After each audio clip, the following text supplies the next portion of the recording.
আসসালামু আলাইকুম সবাইকে স্বাগতম উম্মে সালমাস কিচেনে। আজ আমি আপনাদের দুইটি রান্না করে দেখাবো, আলু দিয়ে, টমেটো দিয়ে ডিমের ঝোল আর লাল শাক ভাজি। চলুন তাহলে রান্না শুরু করা যাক। আপনারা দেখতে পাচ্ছেন কালারটা এত লোভনীয় হয়েছে।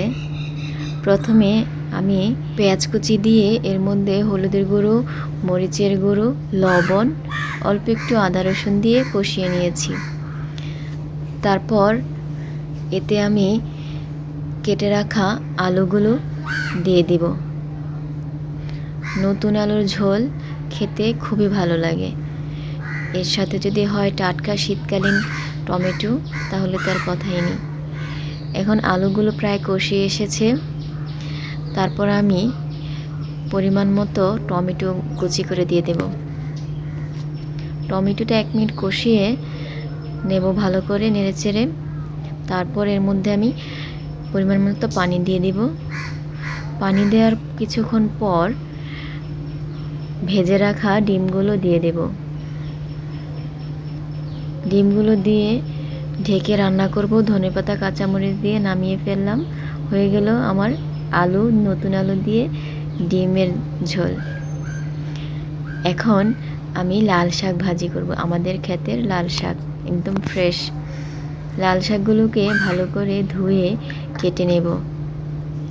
এখন একটি কড়াইয়ে অল্প তেল দিয়ে এর মধ্যে রসুন কুচি দিয়ে দিয়েছি, পেঁয়াজ কুচি আর কয়েকটি কাঁচামরিচ দিয়ে খানিকটা ভেজে নেব।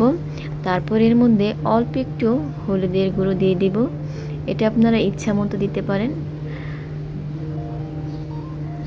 একটু লবণ দিয়ে নেড়েচেড়ে কেটে রাখা শাকগুলো দিয়ে দিব। শাকগুলো দিয়ে আমি অল্প একটু লবণ দিয়ে দিচ্ছি। প্রথমে আমি পরিমাণে কম লবণ দিয়েছিলাম। শাক সবসময় চেষ্টা করবেন ঢাকনা ছাড়া রান্না করার জন্য। ঢাকনা ছাড়া রান্না করলে শাকের গুণগত মান ঠিক থাকে। শাক আস্তে আস্তে সেদ্ধ হয়ে যাচ্ছে। খানিকক্ষণ নেড়েচেড়ে জাল করে নেব।